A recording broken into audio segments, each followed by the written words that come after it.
and welcome back to my channel. My name is Joanne. I'm a law student from Australia. We are going to look at, I don't know, this is crazy. This is crazy. So we're following the Bruce Lehrmann, who sued Channel 10 and Lisa Wilkinson and other media outlets for defamation. He lost that. He settled with all bar Channel 10 and Lisa Wilkinson, and they won their civil.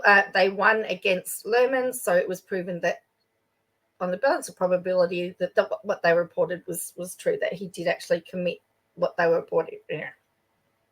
So now we're at the appeal stage. Now, yesterday there was a case management hearing. It's already been at court. They've tried to. He's been able to delay having to pay the costs at the moment. Lawyers Weekly has did a report. I was actually working yesterday, so I didn't actually get to see it. But there was a case management hearing. Now, normally at case management hearings, the senior counsels and the senior barristers and everything start to get involved. However, his solicitor, Zali Burrows, appeared for Lehrmann, and she said she's not actually formally briefed any senior counsel because they don't want to name the person for fear of being trolled or bullied. Now, the previous former barrister was actually had been harassed. Now,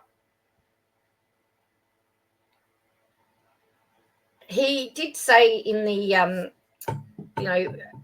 Justice Lee did actually make a statement about that comments on social media were being tolerated and he wasn't going to have any unfair criticism of the legal teams. And that was during the live stream of the civil case. She said, but Burrows told the court she was holding off naming his new counsel until a date could be set for appeal hearing. So the appeal challenged Justice Lee's decision that Lehrmann was found on a civil standard of proof to having argued Brittany Higgins in Parliament House after a night of drinking.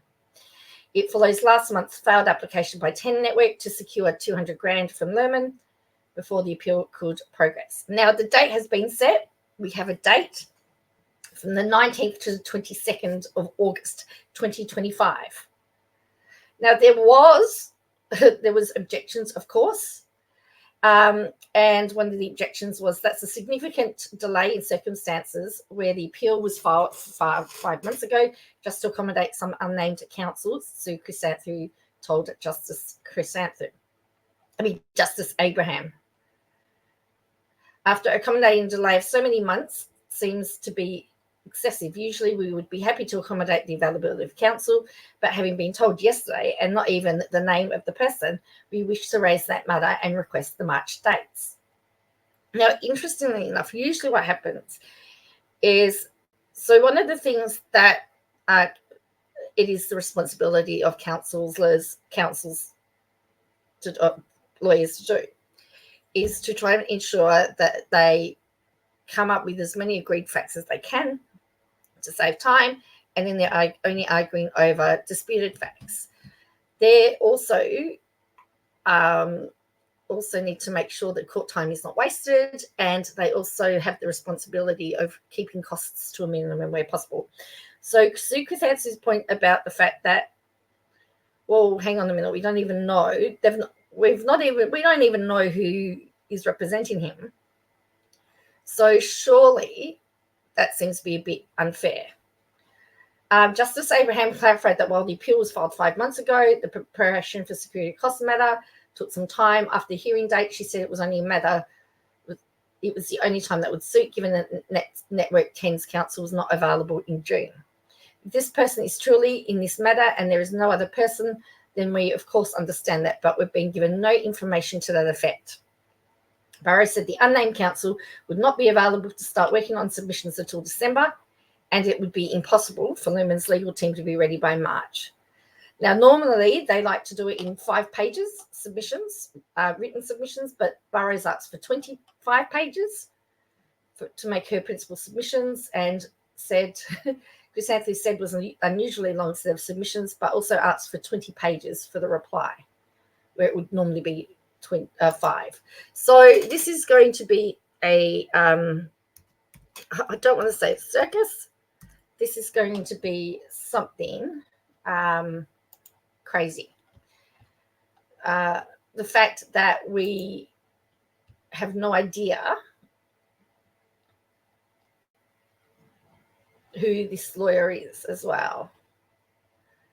It's an unnamed solicitor. The court had previously heard that Sydney Silk Guy Reynolds had briefed to amend the notice of appeal. But yeah, so it's going to be August. So we're going to wait till August. But in the meantime, I believe his Toowoomba, criminal case is happening, and that should be all finalised. Well, maybe hopefully by August. So yeah, so this is still going on. This is a little bit, as I said, crazy. I was waiting on a verdict for the Linda Reynolds matter. This has become bigger than Ben-Hur. Usually what happens is that there's stuff that's not made public, but the lawyers know. And so I'm a bit surprised that the lawyers don't know or weren't able to be told who it was, or the court wasn't told who it was. Unless it's just all smoke and mirrors and there is actually nobody as yet. I don't know, because we've not been privy. But I think Justice Abraham should at least be informed as to who is doing it, and the senior counsels, because as I said, they're in the interest of justice, fair justice. You need to know who you are up against and who your enemy is.